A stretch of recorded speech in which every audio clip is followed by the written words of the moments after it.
Hello everybody, welcome to the Stripped Down Kitchen, where we make quick, healthy, delicious food. My name is Mike, and we call it the Stripped Down Kitchen for a very logical reason. I don't use my shirt, I don't use my jacket, and I do that for accountability. I want to make sure that you guys following along at home can hold me accountable, and you can see that even though I have a big workload, even though I'm busy outside of the restaurant, that I can still maintain my goals. In this particular case, it's food. Food is going to be 80% of your results, and if you know how to eat well, if you know how to make things taste good, you're going to stick to your diet no matter what, trust me. And those things that you like now, you're not really going to like them anymore, because when you get fit and healthy, you're going to feel great, and when you eat that, you're going to feel a bit nauseous. And so one of the things what we're going to do with our condiments, well, you're going to get a bunch of them, but today you're going to get Salsa Verde. Salsa Verde, the Italian style, not the South American one. No particular reason other than this one is nice and bright and fresh. It goes really well with grilled vegetables, steamed fish, poached chicken for you bodybuilders out there that want to do poached chicken and broccoli. A little bit of Salsa Verde is really nice on that. It's very simple. You only need a bowl for mixing, a spoon for mixing, a zester if you have it, a knife and a chopping board. The knife is for the herbs, and this fancy gadget we're going to use twice. We're going to use it for the garlic, we're going to use it for the lemon zest. Okay? The amounts of the recipes and the full listing of ingredients are in the details section below. The first thing you're going to do to get started is to zest your garlic. I usually, depending on how much I actually want to end up with, will usually use no more than a piece and a half of garlic, because raw garlic is quite strong, it is quite potent, and it's one of those items that gets stronger with time.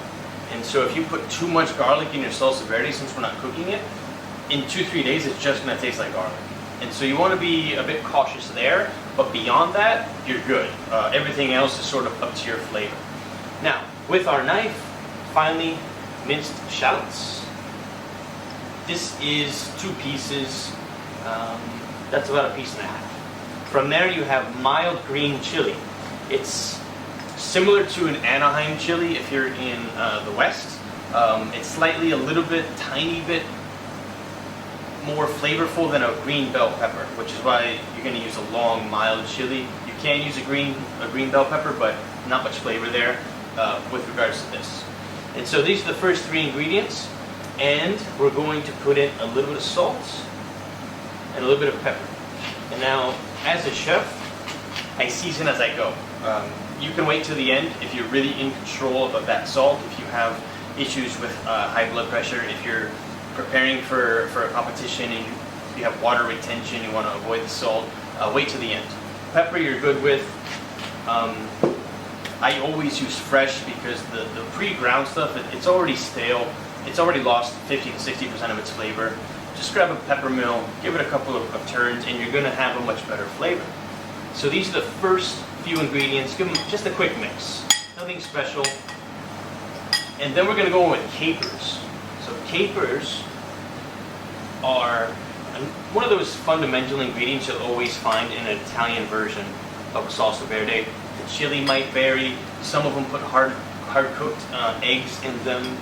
But that briny, sort of earthy flavor of the caper is really what sets the platform for the flavor of this dish. And it's going to be very broken and very chunky, almost like a salsa, which hence the name, salsa verde, green salsa. But it's going to be, you're going to be able to taste those individual components. And so you'll get a little piece of garlic mixed with that briny caper. You'll get a little bit of a fresh pop from the pepper, and it's going to be nice and cool because of the herbs that we're going to put in. And speaking of herbs, we're going to do 3 in this one. This is fresh oregano. You don't want to go too overboard with fresh oregano. It is quite strong, and just like the garlic, it's going to permeate over the next couple of days. And so if you put in too much, you're going to be able to tell. From there, we're going to go with parsley. This is Italian flat leaf parsley. Wash, dry, chop. That's all you got to do. The reason I'm not showing you that is because it's very simple. I didn't even take off the stems. The stems actually give it a really nice flavor, And in this case, it will go really well with the salsa verde because you already have a mixture of sizes and textures in this sauce. Next up, you have basil. Now, basil I'm going to wait to the very end because it gets black quite quickly. So if you were to start chopping it and scrunching it up, it starts to get quite dark because it's such a delicate herb. And so I'm going to do that very, very last because I want the oil to cover it right away to stop the air from oxidizing it. Last thing I'm going to put in with my grater is the zest of a lemon. Now just give it a couple of runs. You don't have to use the whole lemon because you're going to use the juice as well. Okay, so that's about half of a lemon worth of zest.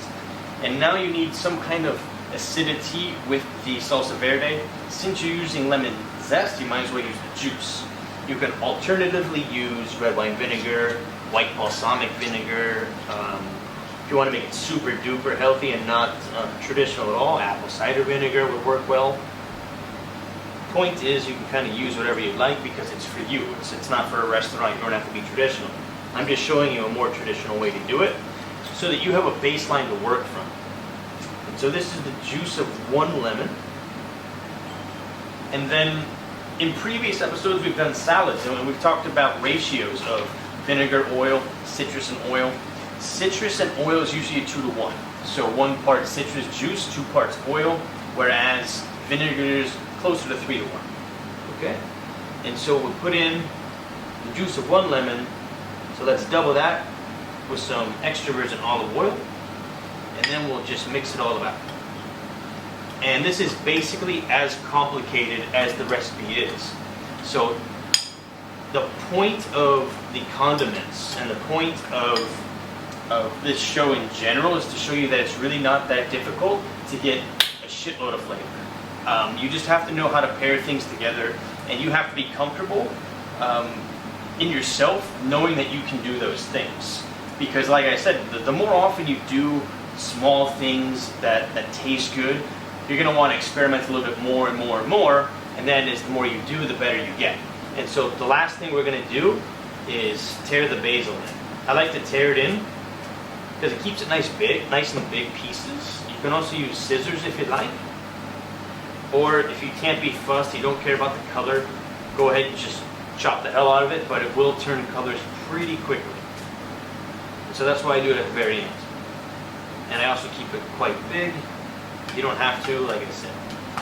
You just want to make sure that all those basil leaves get covered with the oil almost immediately so that all the damage that you've done exposing it to the air is now sealed off.